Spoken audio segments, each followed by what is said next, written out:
We are live from the Mediterranean Sea. This is Ashkelon.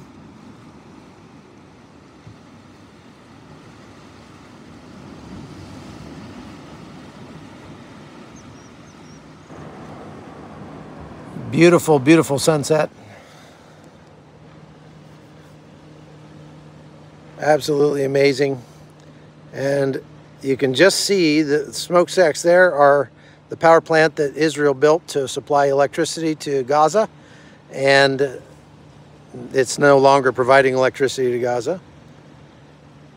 But the smoke you see to the left over there is, that smoke over there is from the attacks that are taking place on Gaza right now as we speak. There are a tremendous number of bombs going off. You can hear them off in the distance. We're only 10 kilometers or about 5 miles, yeah, less than 5 miles from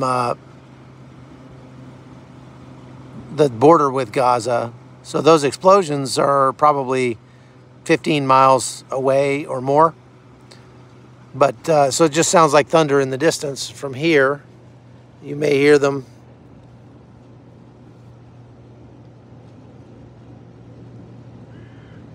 Yeah, it does look like the power plant's still online. I don't think they... I mean, shutting down a power plant is a very difficult thing to do from what I understand. I'm hearing jets overhead right now. And they sound like they're coming from out there. A moment ago off in the sunset, I thought I glimpsed a warship. There it is, over that way. But I don't know if I'm seeing...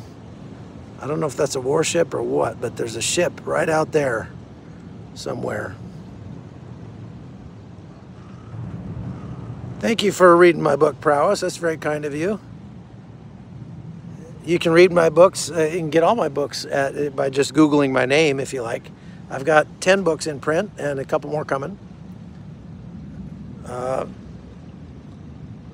So this is the Mediterranean Sea, just offshore here. I'm over here on this bridge or kind of boardwalk. This is Ashkelon. This is the city of Ashkelon, one of the closest cities to the border with Gaza. And it's almost a ghost town right now. There's not much.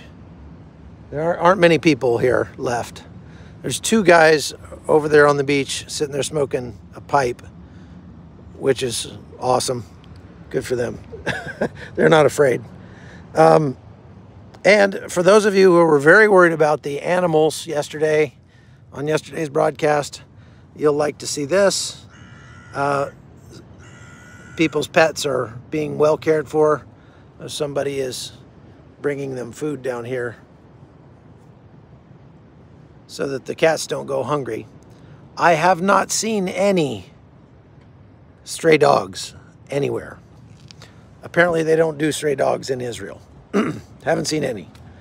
But there are lots of cats. Lots and lots of cats. So I'm just walking along this boardwalk because I was tired of sitting around in the hotel, and it's a beautiful night, and I thought I'd come out and show you all the beautiful sunset as well. As I'm walking around out here, I have to be careful because you know, that they say that if they shoot rockets from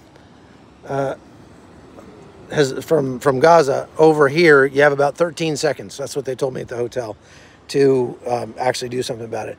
I'm going to put the camera down just a little bit to keep from showing anybody something that they don't need to see. But I will say that, look, there, you see these rocks. If a rocket comes in, I can jump down in one of these holes right here, and it would be a perfect place to hide out from a rocket attack. So I kind of have to keep that in mind as I walk around, because I don't have a bomb shelter to go to in a matter of seconds if a rocket barrage comes in. That is something I need to think about, because this place gets a ton of rocket attacks. It's one of the closest places to, you know, to Gaza. And so this place has been getting dozens of rockets every day. They had probably over a dozen that came in just to the east of Ashkelon right as I got here earlier this morning. And so you have to keep that in mind. You have 10 seconds to find a place to hide. You don't need much of a place to hide, but you got to find some place. How's it going, guys? Where are you from? Korea. Korea? Yeah. God bless you. You like Nice Korea? Yeah, I love Korea. Really? Yeah, Korea's great. And you're from? From America. Oh, really? Yeah. So what are you doing here? I'm a journalist. Oh. Yeah. Really? Yeah. Have a good one. What do you work for, man? Well, I'm a freelancer, so I work for Newsmax, CBN, and whoever else will pay me. What's your position? If they give me money, I'll work for them. So, you guys want to give me money, I'll work for you too.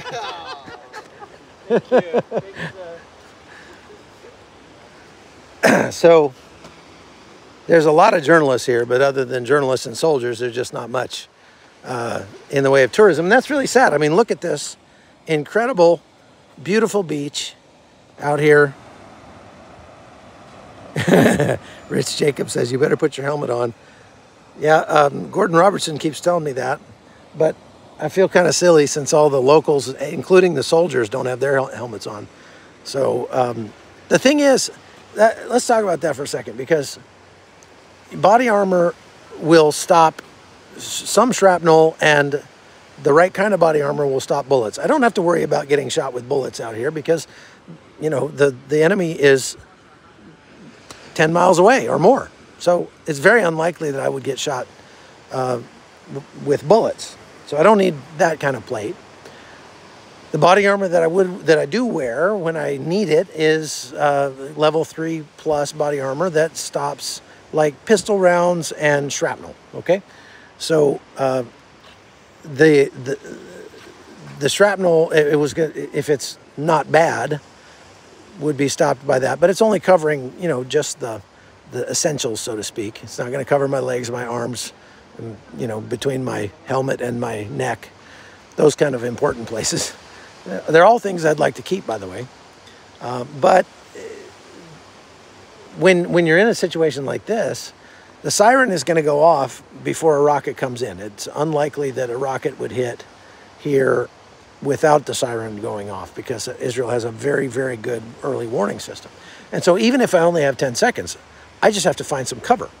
And I would be looking at something like this pile of rocks right here. I would dive down in one of those little holes, and I would be fine, most likely. And, that might actually be necessary, because there's actually a crater right over here where a rocket landed in the last few days. You see this awning is all torn up, and it's got a bunch of holes in it, and it's all torn down. And there's the crater from the rocket that landed. Now, you see how, if you look, you can see how the shrapnel comes up and out like a flower when it blows up, right? So all you have to do is get very low and have some kind of cover between you and the shrapnel. So I probably don't need body armor. I probably just need to jump in one of those holes right there. If I heard the siren right now and I didn't have these holes in this rock wall to jump into, I would dive down next to this curb right here. This is a high enough wall. Believe me, I could get shorter than that. And as long as the rocket didn't land on that side, right on top of me, I'd be probably okay. So I have to keep that in mind as I'm walking around here, because I don't have a bomb shelter to get into. But it's, it's kind of a random thing. They're not aiming for anything in specific other than just they're aiming for Israel. And so they're hitting whatever they happen to hit over here. I just wanted to show you this. See how the shrapnel punches right through these metal poles? You see that? I mean, that's pretty good. That's a pretty good hole right there. And that's a small rocket. That was a small one for sure. You can see here's Ashkelon, downtown Ashkelon. All these high-rise beach condos. Beautiful place. It's really sad that there's not people down here using all these things. Let's look at some questions here. Casualties and losses in Israel, 1,400 killed. Yeah. 1.4 million Palestinians displaced. Well, there's been more than 250,000 Israelis displaced already from this thing. Am I carrying a tourniquet? Yes, I always carry a tourniquet. God have mercy. Journalist filming. I do not know how to read Hebrew and Arabic, other than just a few words, just a couple things. To me, Arabic, every Arabic word looks like three guys in a canoe. But so again, for those of you just joining us, right down there, those smokestacks belong to the power plant that Israel built to supply Gaza with power. That's now been shut off. The power has been shut off, not the power plant. What percentage of people that live in Israel are Christians? About 1.6%, very small percentage, but about 20% of the people living in Israel are Arab, and 18% of the people living in Israel are Muslim. As a matter of fact, they've had a couple thousand Muslim Israelis join the IDF since this whole thing started, which I think is quite interesting. And very few Christians. I went today to the, let's just read this.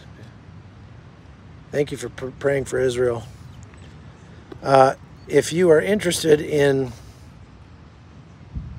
oh, there's an explosion. If you are interested in following more of the sort of behind the scenes work, you know, what it's like being a war correspondent, you can follow my own YouTube channel at The Hot Zone with Chuck Holton. Hearing more explosions. Some of those explosions are outgoing. I want to talk about that for a minute. I meant to talk about that last night. You know, outgoing fire has a different sound than incoming fire, right? The best way I can describe it is if the firing is going away from you, you're going to hear pow. It's like very sharp explosions. Pow, pow, pow, going out. I'm talking artillery now. Incoming fire has a different sound because when the round explodes, it pushes all the air out and creates a vacuum, and so you get the boom of the explosion and then another boom as the air rushes back in. So it's kind of a ka-whoomp, ka-whoomp. In the war in Ukraine last year, there were a lot of journalists there who didn't understand things like that. And because they didn't understand it, it led to them giving out bad information. Very bad information, as a matter of fact. I was with some journalists from a network that shall remain nameless, CNN. Sorry, excuse me. And they were saying, you know, we're hearing very loud explosions coming into Kyiv right now, and that shows that the Russians are pushing into the city and will soon take it over. And I was listening and I said, guys, that's outgoing fire. That's not incoming fire. And they're like, well, what do you mean? How do you know that? And I said, well, if it's outgoing fire, then that means the Ukrainians are holding the Russians back, not that the Russians are taking over. So you just told your viewers the exactly wrong thing because you don't know what the difference between incoming and outgoing fire is. You know, the military is, warfare is very arcane. I just want to show you that because that is a beautiful picture, isn't it? Look at that. It's a great time to visit Israel if you don't like crowds. Look at that.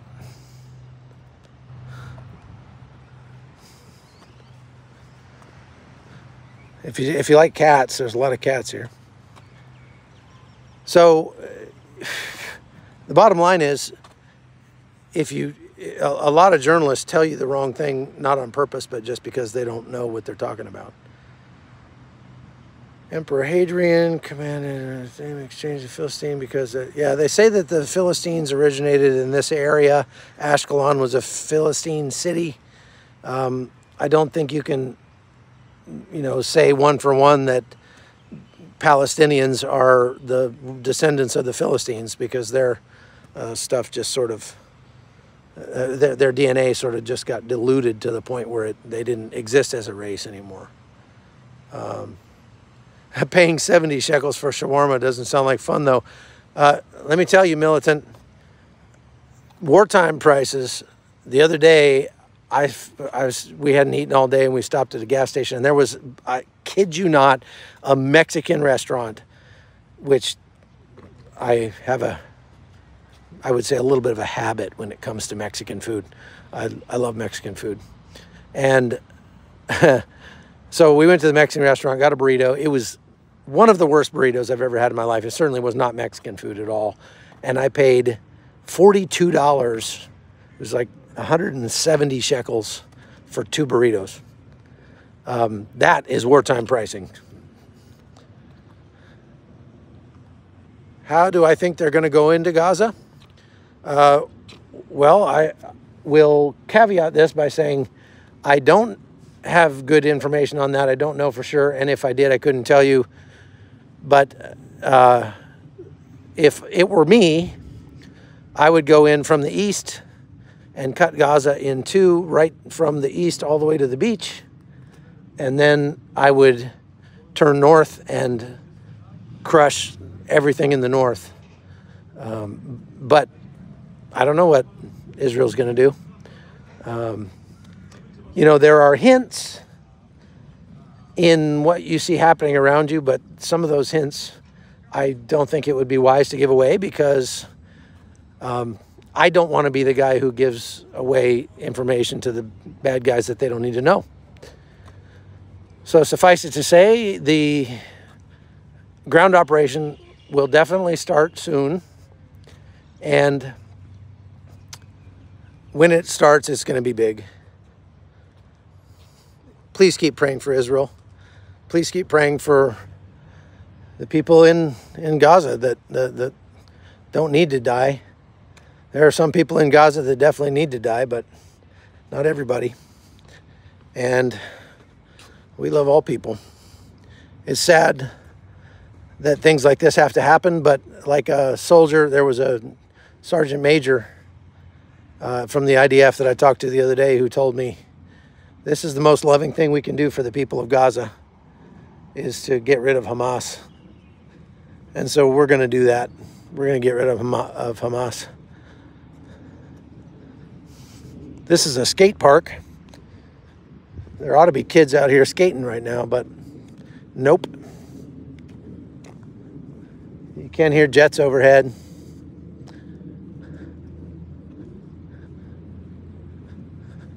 Big, beautiful, empty beach over here. Thank you for praying continually.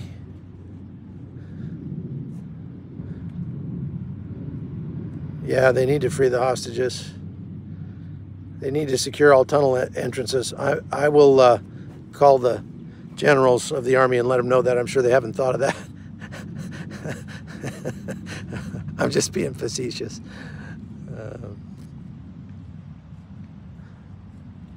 Who's talking about Ireland? Why are you talking about Ireland? We're not in Ireland. You notice that we have 10,000 U.S. Army soldiers in the south. The south of what? I haven't seen any U.S. Army soldiers here in Israel on the ground, although they say that they're going to send 2,000 medical personnel from the military to help out. I don't expect to see soldiers fighting. The Israelis don't need that and don't want it. They don't need our help that way.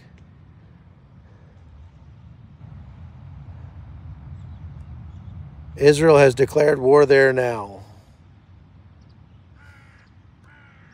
That's what somebody said here. I can hear explosions.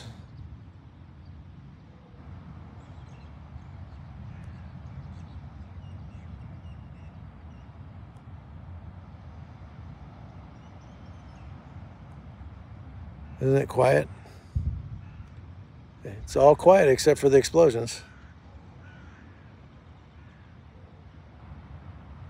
Free Palestine from Hamas. The peace before the storm. That's a good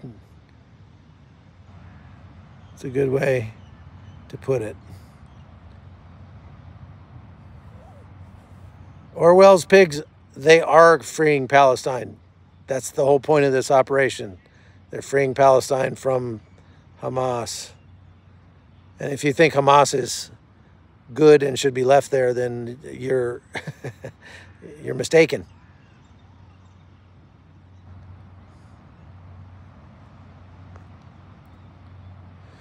Yes, war is sad. War is very sad.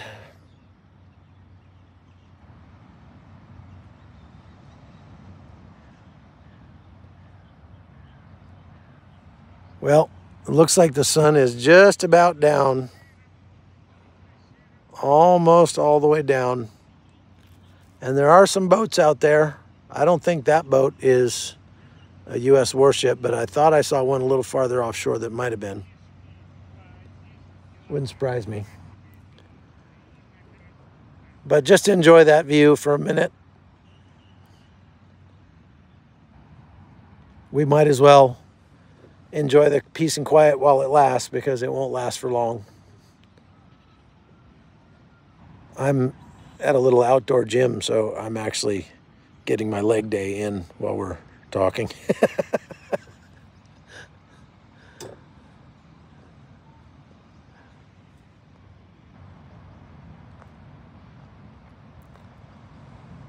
Pretty amazing. Look at that.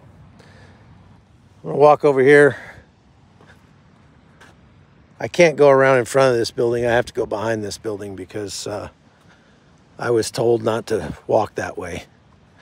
I'm not sure why. So I'll walk over here. I will plan to go live and do more of a actual update on what's happened since yesterday in the war a little later. But I just thought it would be interesting and fun to show you around Ashkelon, this ghost town, this beautiful beach town that should have lots of people enjoying themselves in it, but unfortunately can't because of the attacks from Hamas 2 weeks ago. Let's pray that very soon it'll get back to being a nice resort town and people can come and enjoy themselves here. Interesting thing, all of the shops were closed over here today. All the only restaurants open are pizza places. I don't know why. Pizza places are apparently braver than all the other restaurants. But they were still doing construction on all these buildings over there. Like, all those buildings are under construction. And the construction workers were still hard at work. So, go figure. There's still, somebody's still hopeful. I think everybody here in Israel knows in their heart that there's no way Israel will be defeated. They were surprised a couple weeks ago, but they're not going to be beaten. And so this is a price that they have to pay to go kill some terrorists and make sure that kind of attack doesn't happen again, and then get back on with their lives. Oh, I was going to tell you, I went to Eastern Jerusalem this morning.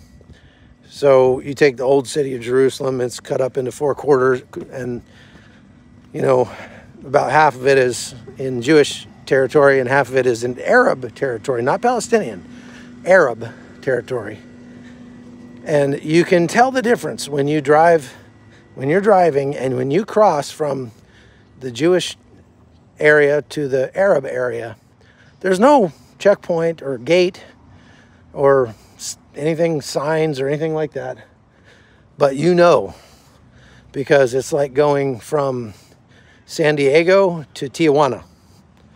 It's just like very much run down, a lot more crowded, a lot dirtier. Of course, all the signs turn to mostly Arabic, things like that. So yeah, it's, oh, there's a store that's open. How about that? Might go in and get some ice cream. So those Arabs in there, think about this. They're almost all Muslim, but yet they are under the same risk of attack from Hamas and Hezbollah and everybody else as the Jews are who live in Israel. Those people will get blown up and killed right alongside their Jewish compatriots. I wonder if Hamas even thought of that. If they did, they certainly don't care. But anyway, let's just see if there's any other last questions here.